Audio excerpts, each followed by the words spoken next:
So welcome to this, I think fourth or I think it is the Yep. fourth edition Fourth, of yep. Insight Matters. So we really are, I'm really pleased that there's a big turnout for today. I think it's an important hour of learning from Elizabeth Sterrett, the chair of the Elder Mediation Committee, and a real strong proponent of insight mediation, and has brought that to the attention of our board. The board has adopted it as a pillar style of mediation to be used. I think you can be heard. So this is a webinar that is a smaller group. So if you are talking in the background, you can, okay, so hang on one sec. I'm just gonna mute people that are unmuted right now because I can't tell who's talking, and then I will be right back to that situation. So over to you, Elizabeth, while I take care of this administrative. As much as I'd like to say I can do two things at once, I can't. And I just want to make sure everyone can hear properly. So I'm going to mute people. Okay. Honestly, I don't believe that you can't do at least two or three things at once. So don't disappoint me like that. Okay. Good afternoon, everyone. And as much as possible, I think it's really important for our sessions together to be as interactive as possible. And so if there's anything, like at any time you have a question, please do pose your question, and we can look at that. There'll be an opportunity once Marianne puts up the outline for today. You'll be able to see that there'll be an opportunity probably about 1:45 to look at discussion items and any questions. So as I was thinking about today's Insight Matters, I thought too, so often when we're hosting a mediation, we do a check-in, don't we? How is everybody today? And I thought it would be quite apropos to start that way today. How is everyone? Things were pretty different on the 26th of March, the last time we were together. I'm curious, since our theme today is about curiosity, I'm wondering how people are feeling about today. And so, Elizabeth, what I'll do is I'll unmute everyone and just give that notice again that if you are talking in the background, we can hear you. It's a smaller group format, so I'll unmute you all, or you can see if you can unmute yourselves after I've unmuted you, and welcome you to have that dialogue. There are quite a few of you on today. Like the group size is over 20, but I think that we can still do as Elizabeth asked and try to participate, because it's nice to be able to speak with you and connect on a smaller level, for sure, especially since OIFM webinars lately have been over 100 people and a little less interactive than normal. How are we doing today? What's happening? And if there's anyone who would like to share one or two, for example, I think it'd be kind of nice to find out. The beauty of these sessions is that we can connect with people all over the province and find out how things are going your way, as well as I'm in Ottawa and we're getting ready for a snowstorm. So I'm not sure about anybody else where you are and what your weather is like. So I'm in the Peterborough area. Snow is disappearing. Was nice outside with the dog, so I'm fine. Thank you. Thank you. Welcome from Peterborough. It's Dan. I'm in the Guelph area, and yeah, the snow stopped. So I think it's moved on to Ottawa probably, but working from home as well. Okay, thanks, Dan. Thanks for sending the snow. Hopefully we do anything for Ottawa. Yeah, exactly. Exactly. Well, again, I think it's like I like to do things that we model. I think our sessions in and look at them, I think, as a mirror to mediation. How do we come to our mediations? How do we prepare? How do we present once we're working with our clients? And I think that question will have even more relevance today, as many of us are connecting with our clients via telecommunications, some form of Zoom or something like that. So let's take a look then at the theme for today is curiosity. And it's about change, conflict change through curiosity. So I am curious, what is it about curiosity that interests you and brought you to the session this afternoon? Anyone care to say, like, what, you know, when you think of curiosity, what is curiosity?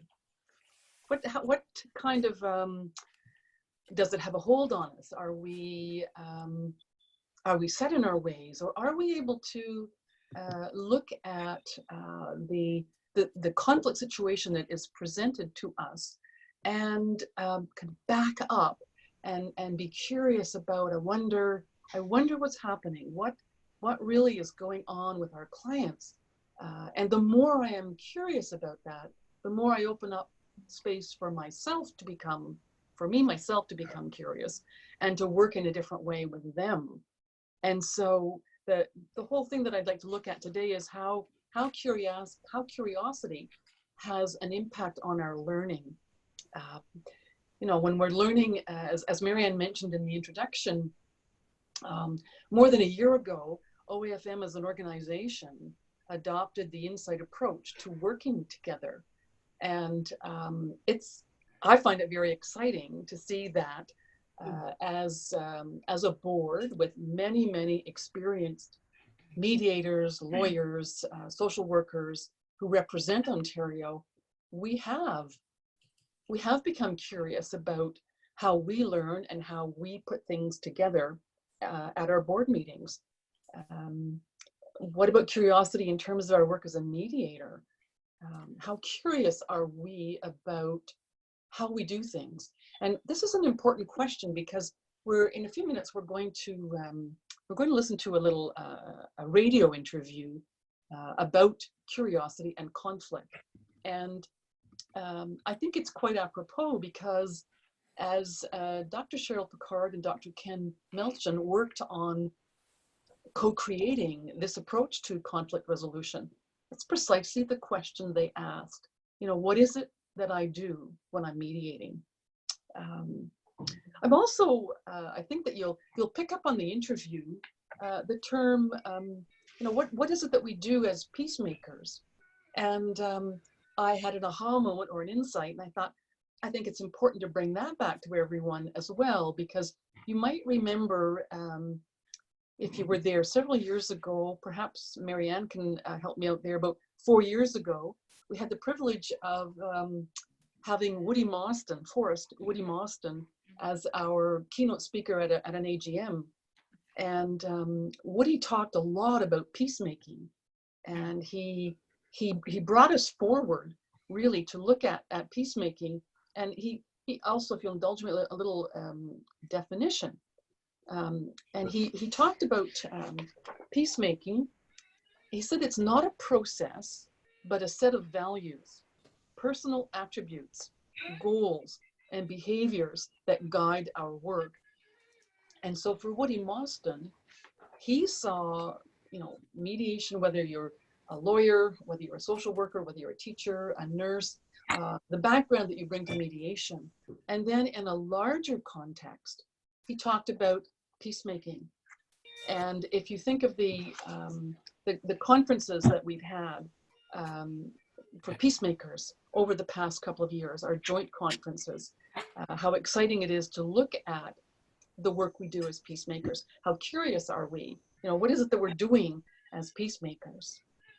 And then finally, looking at, you know, why OAFM as a complete organization has adopted the Insight approach in order to highlight its effectiveness. And one of the things that we do at our board meetings, we model asking questions on the basis of insight of the approach. And I find it quite effective to see how we can be kind of in a heated discussion about a very important topic. And then we have an intervention that's slightly different and it's more curious, and things slow down and we open up space. And that's what we're going to be looking at today. How is it that we open up? How does our curiosity allow us as mediators to open up space for our clients to think differently so that change can occur, that transformational change that we talked about last month. So I'm going to ask Marianne if she could move up. We've got a little definition here. Okay, and can I just talk about your question about curiosity for a sec, Please do. and also invite people to use the chat if that's more comfortable. I can read the chat out, although I think I might have disabled all these new Zoom. Just so you know, OIFM is following the Zoom guidelines and the security measures that have been put into place by Zoom. And as we all get used to them, I realize that I don't think you can use the chat because I think I might have disabled that. So Okay. I'm going to go back into my settings and see if I can, enable that. Okay. And so then you can use that as a method to talk to us. But please feel welcome to talk too, because it's a small enough group. I think we can have a chat. But I was thinking about your question about how does curiosity impact our work as family mediators. And I actually think it makes it easier. And I like things that are easy because, it's so, one of my mantras in mediation and training is, to tell people not to work too hard. And that sounds counterintuitive to being a good mediator. But, the first thing I say is show up. Show up includes being curious. Don't work too hard means enable your clients to work for themselves, like get them talking to understand what it is that they need to know to move forward. And I think the use of curious questions helps you do your job in a much more effective way. There's an ability to get to the heart of the matter in a much faster, more effective way, I think. So I think being curious makes our job as mediators easier. I just wanted to say that. And then when you were talking about the check-in and check-out, I've done a lot of the online mediation webinars now, and I'm joining you along the curve of learning how to do it well. And in my research, one of the things that popped up was the check-in, check-out, and the increased importance of that in an online setting. So checking in, asking how you are, seeing what's happened, and never have I asked that question and it hasn't given me something to use in a mediation especially online. And then checking out, I think, can be very important in an online setting, just to sort of add that same sort of principle to the end of a mediation, because if you've done a webinar or online mediation, we know that the ending of them is very abrupt, right? It's sort of like we're all learning to use the phone, like, hello, goodbye, and everyone's searching for the buttons and we're waving. And I think that is a very jarring way to end a family mediation where there's sensitive matters. So I think applying the same use of check-in to a check-out can be really helpful in both live mediation, and I think it's increased importance in the online setting. So my 2 cents, and I'm going to scroll forward and try to resolve this thing that you probably can't chat. Okay, thanks, Marianne. I think that's a very important addition to what we've been talking about today and what we're kind of launched in. And so I thought that to get us going, I chose this quotation actually from a presentation that I had the honor of presenting with Dr. Cheryl Picard in 2014 in Halifax, and it was the 7th World Summit on mediation, especially with issues affecting older persons. So the insight approach to conflict and insight mediation make way for curiosity to emerge by disrupting the certainty of knowing the other or the others only as a threat. So one of the key things we will be looking at today is that we want to disrupt that certainty. We want to stop people from essentially being entrenched in their own position. And so often when our clients come in, they've been estranged, or they've been in conflict for quite a while. And so their position is very clear to them. And so what we need to be able to do then is to work as a mediator to disrupt that certainty and to create some space for new things to develop. And that's where the role of curiosity comes in. So second sentence, curiosity about what each party knows generates new insights and makes it possible to consider new options for how to act. And so here, once again, we all work at this. We're trying to have a better understanding of what our clients are thinking and what kind of proposal option might be possible for them to come up with. And so new actions that will change threat-based and conflictual patterns of interaction come about as a result of our curiosity. And that's essentially, that's what we're trying to do. We're focusing in on the threat-based conflict because that's where they're stuck. And as Marianne said, when we ask a curious question, usually that question is a type of two-pronged question. You know, what is it that you are imagining will happen? And if you can have a conversation about that today, what kind of change might take place? And so, whoosh, right away, we're not saying, tell me what happened, which often, I mean, we often do that as well. We're asking a question in a different way.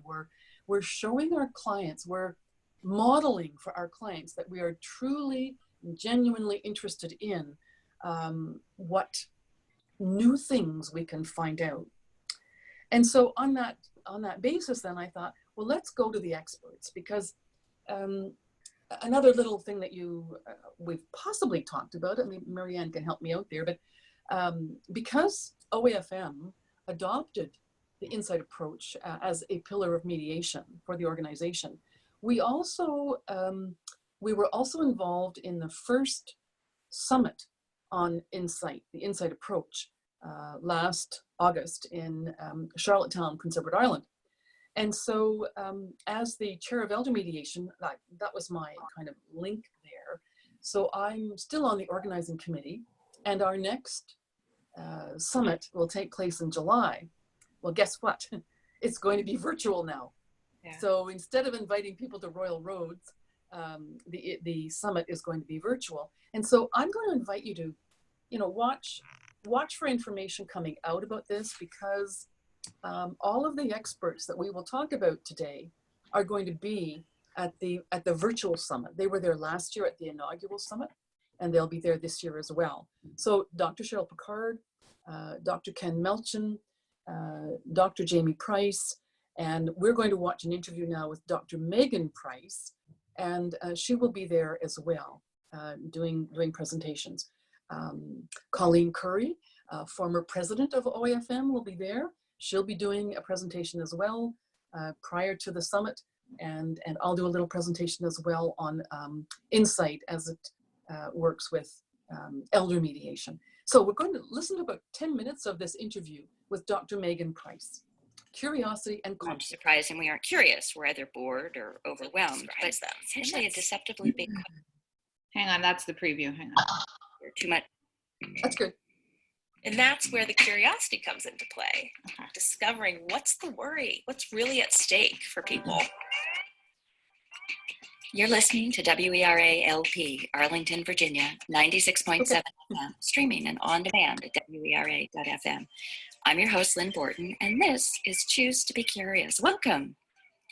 Once upon a time, we were all kids, and we were all curious.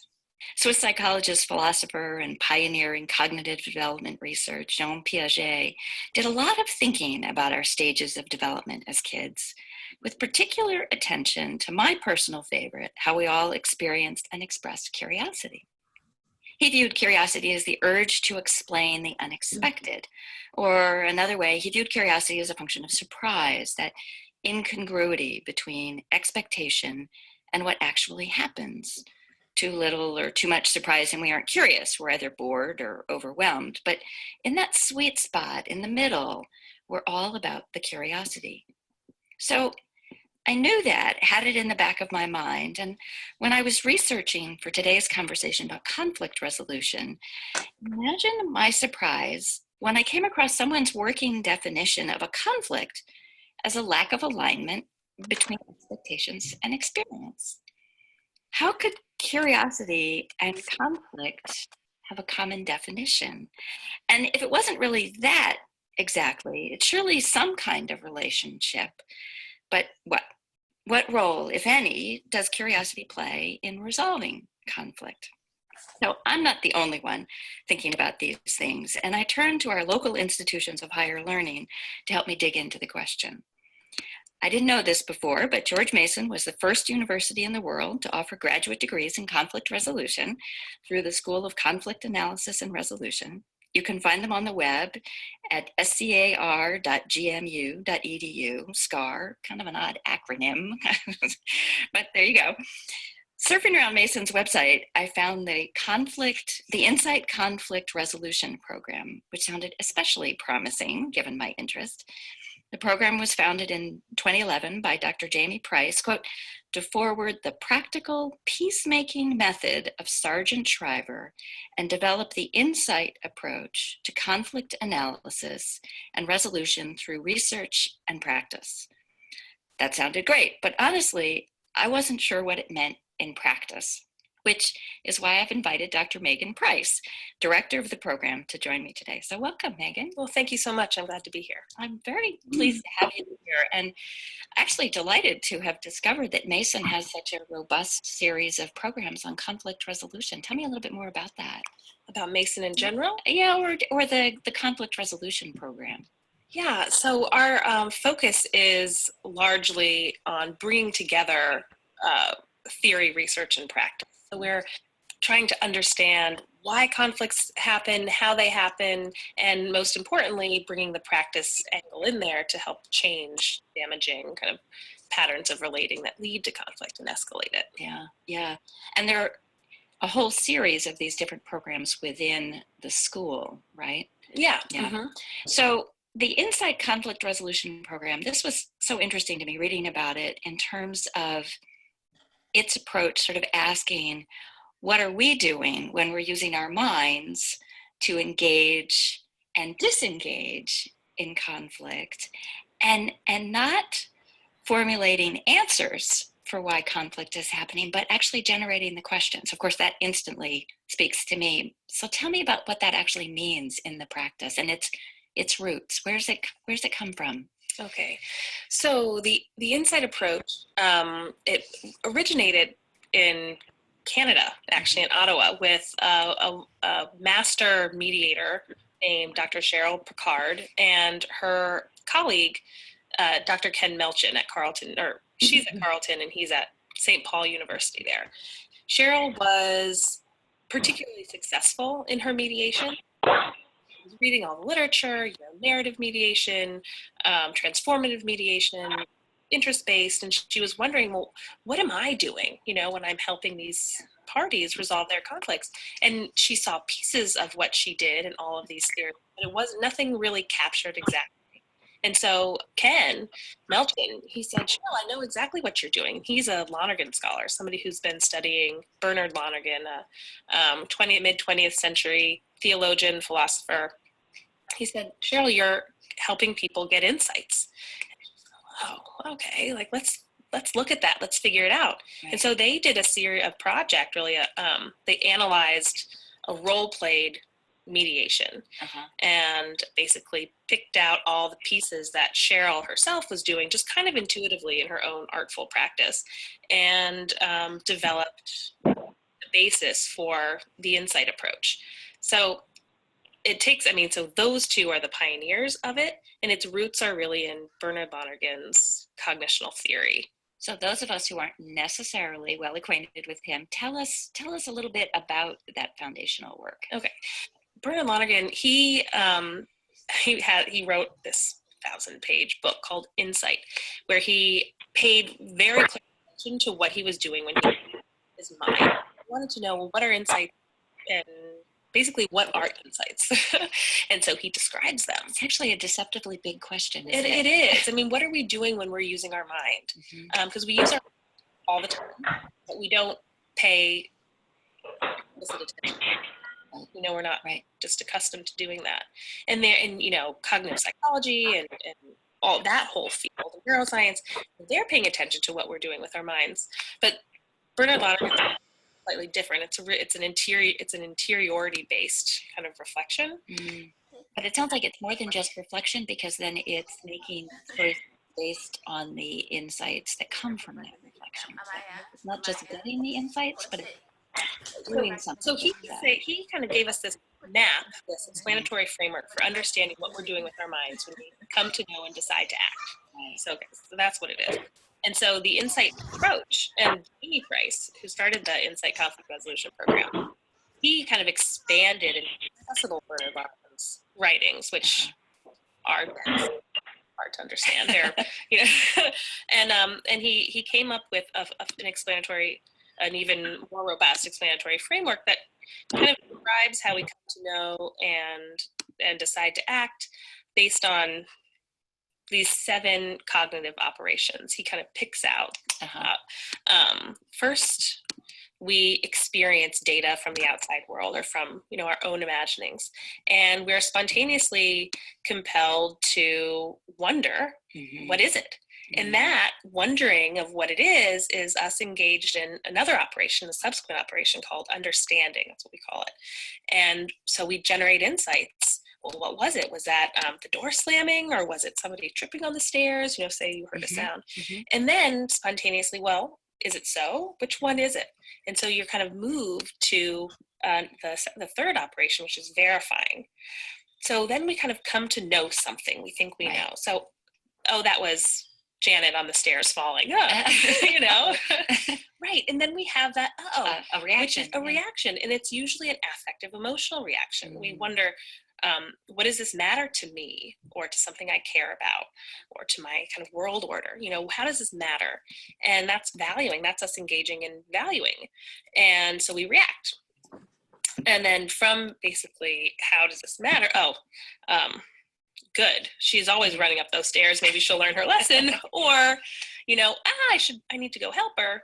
Right. So that projects us into the kind of decision-making part of our minds, where we deliberate what we might be able to do about it. So what can I do is the question that drives that operation. And then from there, what should I do?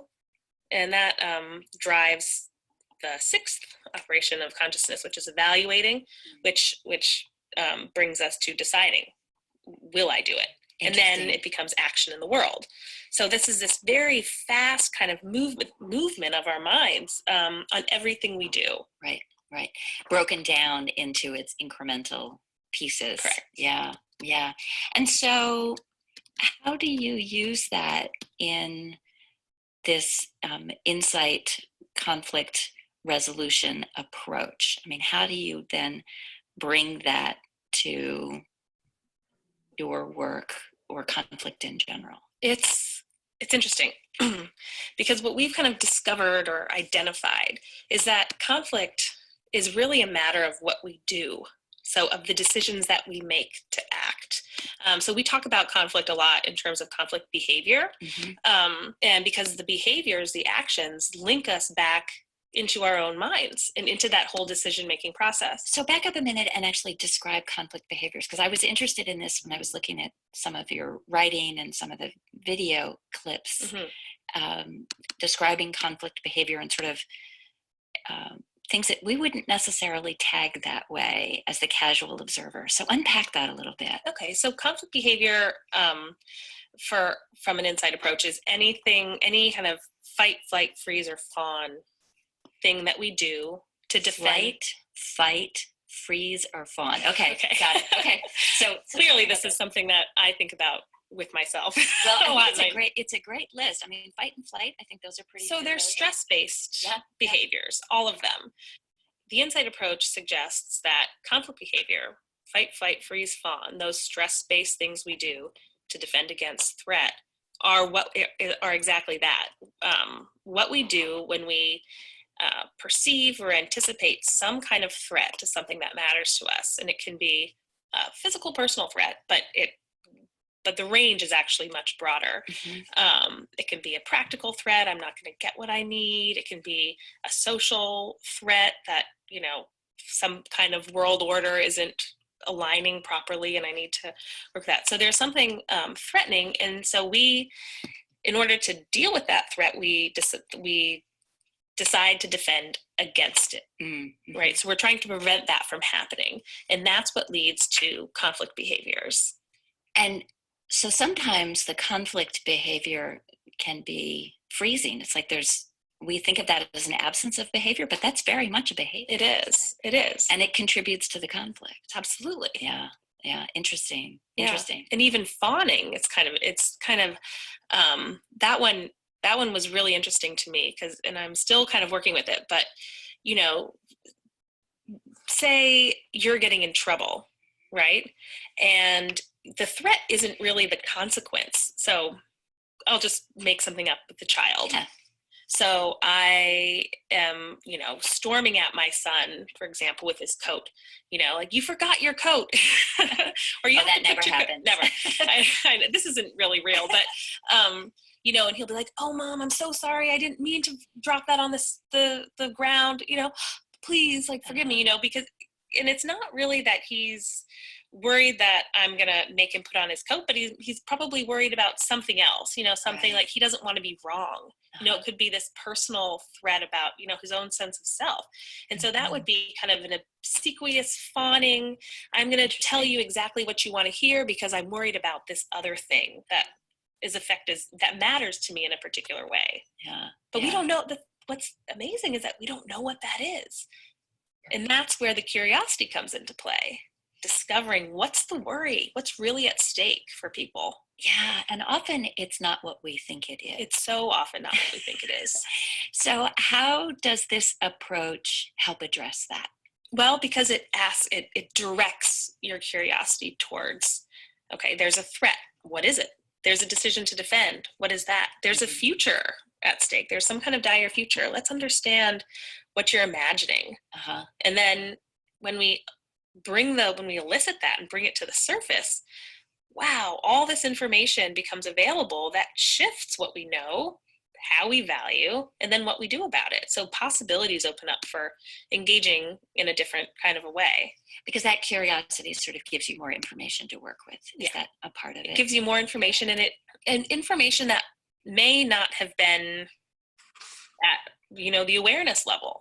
Because also in conflict, under threat, in stress, we don't use our minds well at all. We're reactive, we're constricted, we're biased, our minds are focused only on the threat and only on preventing it. And everything that we see and all the information around us confirms, what we think we know, and we start to attribute it to other people, and we just get all fuzzy and messed up. And it's not just what we think we know, but, our biology plays into it with the cortisol and the adrenaline, and we sort of go back to that reptile mind. oh, absolutely, we do. Yeah. But stopping that by asking a question, or being asked a question, you kind of can't help but consider it. So it's like the pause that refreshes. I like that. Yeah. I like that. Just stopping to ask or to be asked. Right. Either way. Yeah. Interesting. You're listening to WARA 96.7 FM. This is Choose to Be Curious. I'm talking with Megan Price, the director of the Insight Conflict Resolution Program. And we're talking about... Thanks, Marianne. You're welcome. Okay, I'm just going to find you So, guys. There you go. in 10 minutes, in that little interview, Dr. Price has, I think, asked so many questions that are helpful for us this afternoon. How does this actually work? Like, what role does curiosity play in terms of creating the opportunity for successful conflict resolution? And what I'd like to do is, for a moment or two, I'd like to go to the next question. What's the worry? She talked about asking that kind of question. What's the importance of discovering what's the worry? Any comments or anything that you'd like to ask there? So Elizabeth, just so you know, we've muted everyone again because it got a little noisy. So I think it's probably better just to use the chat. I think I think we've proof positive that it's perfect. Maybe the right thing to use at this point. But it's what I was thinking about is the when Megan was talking about fawning and the importance to family mediation for screening for domestic violence, and to look at the fawn response with great interest, because it can actually mask some coercive controlling behavior that exists in a relationship.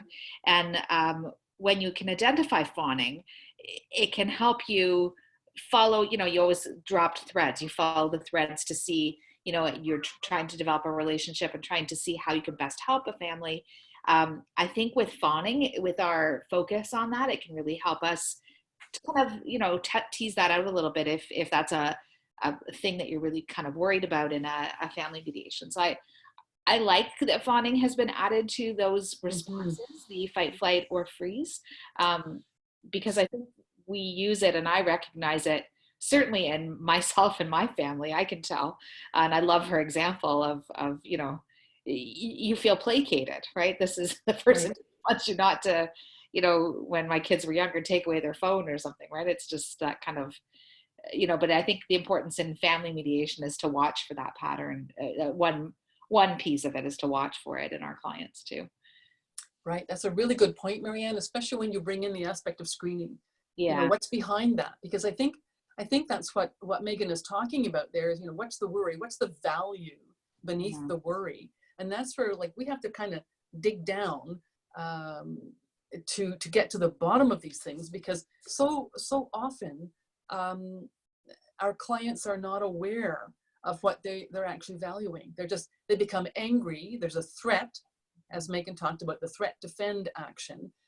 People are threatened and they engage in conflict behaviors. And then where do you go from there? So, and even, Megan talked about conflict behaviors like freeze, and the interviewer was saying, well, when people freeze, they don't do anything. How is that a conflict behavior? I'm wondering what you think about that. If someone doesn't engage, is that a conflict behavior? I've got a comment from Ken. He says he thinks one of the critical insights may be that any behavioral expression merits curiosity. It's important to find ways of verifying where people are at and in a timely fashion as we go.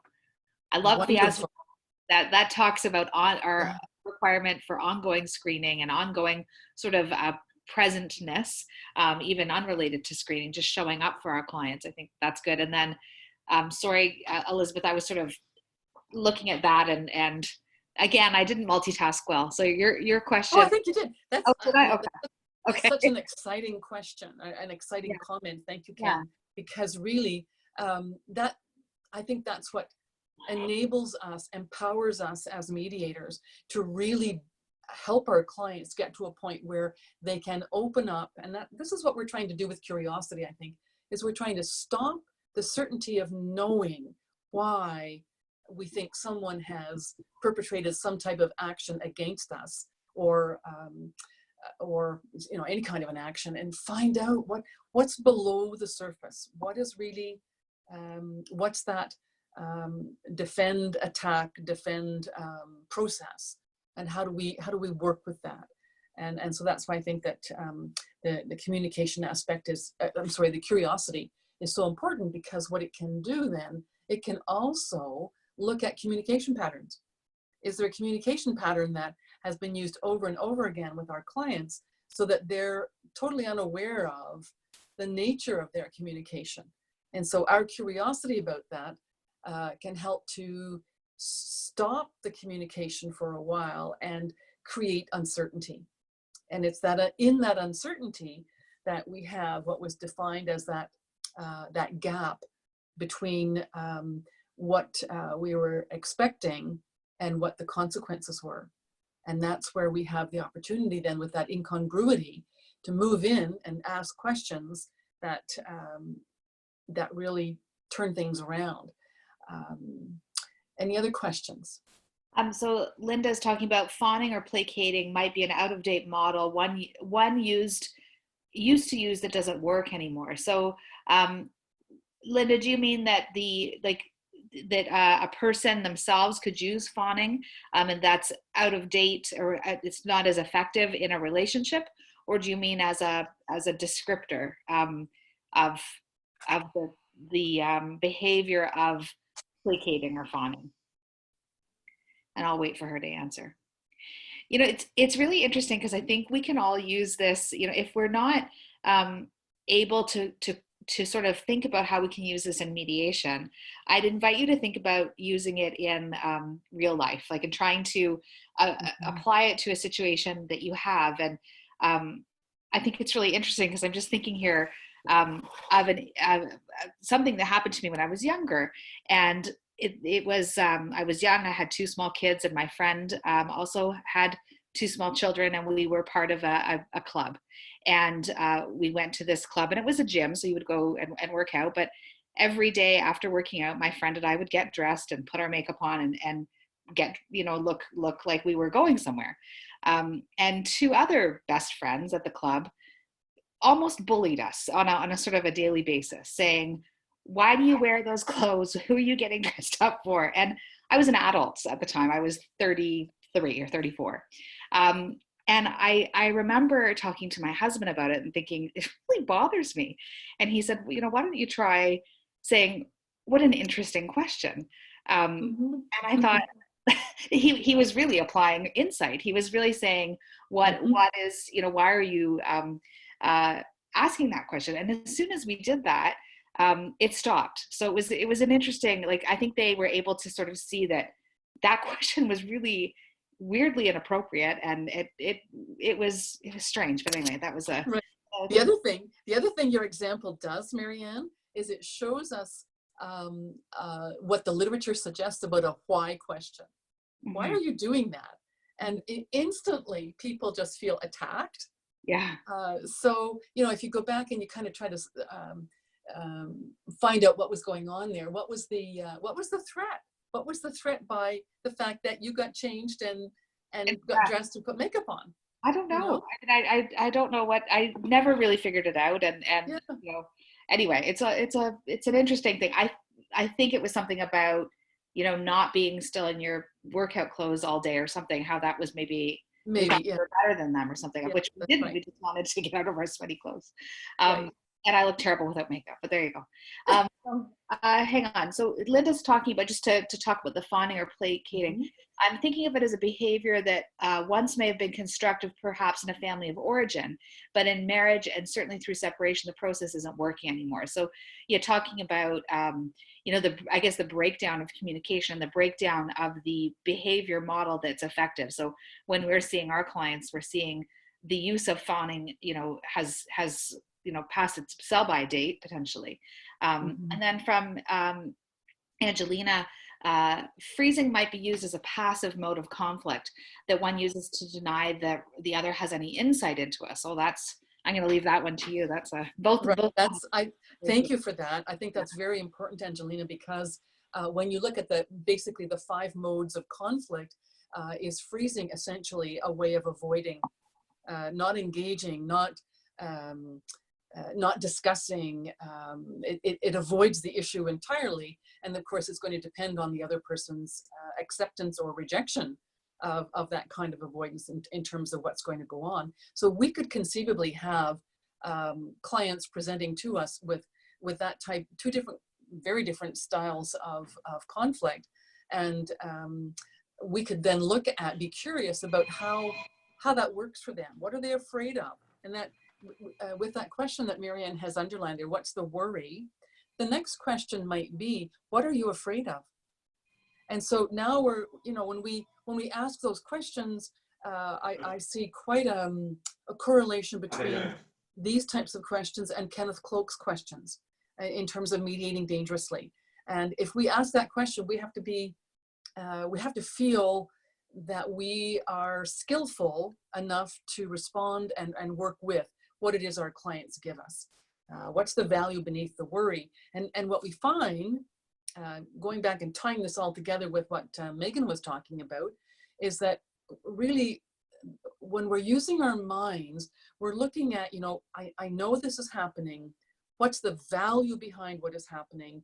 And what decision am I going to make to take action? So those are the 3 things, kind of taking out of Dr. Jamie Price identified 7 steps in that cognitive process. But if we narrow it down and work with that, so what do I know? What do I value? And what am I going to decide to do? Helps me then to understand as a mediator, how am I going to assist my clients in working through some of these things? And this is interesting from ICE. She talks about getting more clues when they do, exhibit certain. Yeah. I love. And then she goes on to say don't say anything or tell me what I want to hear, because then they know things might get easier.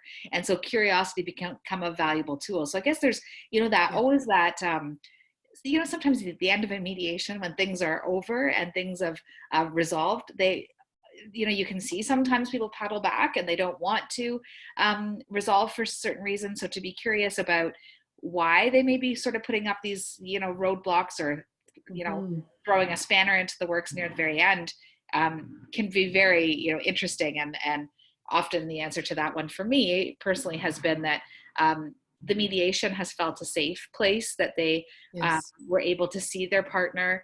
Now that it's over, it's sort of the next step, and it's very daunting. And that, but obviously it's not the same for everyone, but I find that's a red flag usually for something like that. Yeah. And I agree that there's often that pattern is there, isn't it? That safe place, because we are working as mediators, as professionals who are very respectful in terms of the kinds of questions we ask. It is a safe space, and it does present an opportunity for us to help our clients go into uncertainty. And we know that, and we ourselves, when we are uncertain, that's when there's such an opportunity for innovation and change and transformation. So that's why this curiosity brings us there as professionals. So we're doing that reflection ourselves, and then through curiosity, we're also helping our clients to pursue an approach that allows them to see things differently. And a key question that I often ask there is that, is there any, what new information are you hearing? Because we can see, as we notice, and Megan talked about that, the noticing, we notice that sometimes our clients will have a look of puzzlement on their faces. And so as an insight mediator, we follow up on that. Like, I noticed that you're looking, or if they roll their eyeballs back, and that we know right away that something's going on. Don't let it go. So there's a difference then in insight mediation. It's direct, as Marianne said at the outset. It's fast, because we use curiosity and we go directly to the issue. It is fast, and yet it's not directive, because we are empowering our clients to use their own innate curiosity to find out, well, gee, maybe there is something that I missed. Mm-hmm. Maybe I didn't understand why such and such was happening. And then through appropriate questions, we then are able to explore this with our clients. For example, when we're noticing, we're looking at finding out what happened, and at the start, what matters most to you? There's in a threat-based question. What is the risk of not doing anything? If you go along these lines, what's the risk of not doing anything at all? What will happen? And for example, let's say that you're working on a parenting agreement. Can't be done, can it? We know that can't continue. Another question could be, what is stopping you from going ahead with these plans? Maybe it's a summer camp that, prior to the breakdown of the relationship, perhaps they had planned on a summer camp for the children. What's stopping you from going ahead with these plans? Another question might be, what did you fear? So getting back at the threat, and maybe we'll just move up the plan a little bit, and you can see that the next one is the threat defend. So go right there. What do you fear might happen if you can't make a decision about summer camp? And so right away, we're being curious, we're going to the fear, and we're trying to unlock positions that have solidified around a specific viewpoint. And it's that entrenchment, that solidification of viewpoints that we're working with, and we really want to break that apart in a very respectful way, in a very thoughtful way, through a curious question like that. Another question could be, what is the fear if what you are requesting goes forward? So we're asking threat-based questions that also help us, because we've designed them. So we're looking at, verifying what are they thinking now? What are they really gauging in terms of this kind of question? So what is the fear if what you're requesting about summer camp goes forward? Also, what is your fear if what you're requesting about summer camp doesn't go forward? Mm-hmm. So that way we've kind of got, both sides now, and we can help them to have a conversation that really, it fleshes all of this information out, gets it on the table in a respectful way so that they can mull things over. And because, of course, as mediators, we've already worked at creating a relationship with them and trust in what we do. Ideally, they're able to have that kind of putting of things onto the table so that they can have a better conversation. Any comments there? Yes, so Ken is talking about, he recalls that Gestalt therapy places value on helping clients reflect on the dynamics of the present as they are manifesting themselves in the room. I find that it's vital to be curious in a way which isn't threatening to the client, as they may not yet know themselves why they react the way they do, and may not like being revealed in front of their partner. So some easing into the reasons becomes critical. That's a very good point. Yeah.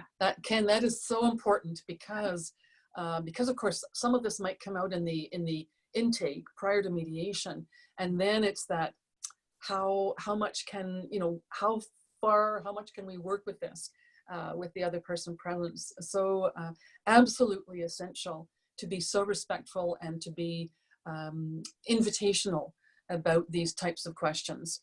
Because the last thing we want to do, of course, is close things down. And that's what happens with a lack of curiosity, is that, people are closed down. And as Megan Price said, a lot of those conflict behaviors happen when we're stressed, or when we're really threatened. And what she does, she explains how our mind does not work well under that kind of threat, under that kind of stress. And so we do close down and we do attack, like, well, if the children can't go to camp, then such and such will happen. And so right away we can see that it escalates, and certainly not, we don't want that kind of escalation to take place. We want to open up and stop the entrenchment so that people can hear different things. They can hear something new and they can then work with that. Mm-hmm. Any other comments? So Brenda's saying she notices a lot of questions begin with how, and that she herself often asks, how is that a problem for you? Or how is that difficult for you? Okay. I think that's great. That's a great question. And again, I think that what we're also looking at are some of these key ideas that come out of the importance of being familiar with the role of curiosity in terms of resolving conflict. And so how we develop our questions, I think, is part of our professionalism and our innate innovative way of taking that information and making them ours. And so absolutely. Yeah, and I think it can actually help in the email setting too. So, I noticed that, since we've adopted this as a board, and Elizabeth's right, that we do really try to use insight and to ask curious questions and to be really patient with each other in understanding and listening to the answers that to curious questions. But I've noticed that, when we're trying to think things through as a board, you could make a suggestion on how would that work for you. And it is a real shift in our culture on our board, thanks to this focus on insight, I think. And it helps with, we've all been in email exchanges where it's just gone horribly wrong. And, the first sender may never have intended it to go like that, or, said a word the wrong way, or you forgot to add a smiley face or something happened. But when we use insight in our written language, I think, the use of how, and checking things out is, it's a very nice way of communicating with our friends, our colleagues, and our clients too. I think it feels good to have an insight email conversation even. Yeah. No, so true. I'm wondering if we could put, if you notice in the middle there, how do we use the operations of learning to facilitate this process for ourselves? Because we need to do that self-reflection ourselves. I think that we need to be engaged in understanding, you know, why was I so angry, and what really happened? What was going on there? And so and especially with all of us, you know, being at home and having a lot of time possibly or more time anyway, to think things through. What are we actually doing? And so here's a way of looking at what Megan Price was talking about. Jamie Price is her father, and he's the person who delineated the 7 cognitive steps, the incremental steps in how we're actually thinking about these things. So here's a way that I've been using this diagram from Cheryl Picard's book, and I know that Marianne is going to put up her website afterwards, but this book, Practicing Insight Mediation, has this particular diagram, I believe, on about page 37. So it's something that that everybody can have access to, and I think I get excited by the thought that we could use this diagram to prepare for a mediation, and also to debrief a mediation afterwards. For example, when you think of it, experiencing and noticing, wow, what were the clients experiencing? What touched off that particular 5-minute explosion between client A and client B? And that's when we look at those types of conflict behaviors, and can we as professionals list off a number of conflict behaviors? When we think of it, you know, interrupting, not being able to let the other party or some of the other parties to finish their sentences. Thinking about, I don't know whether you've been asked this question, but I certainly have in terms of my mediations. I have at least 500 emails from my partner. Would you like to read them before I come to mediation? And so that, again, being armed with all kinds of facts.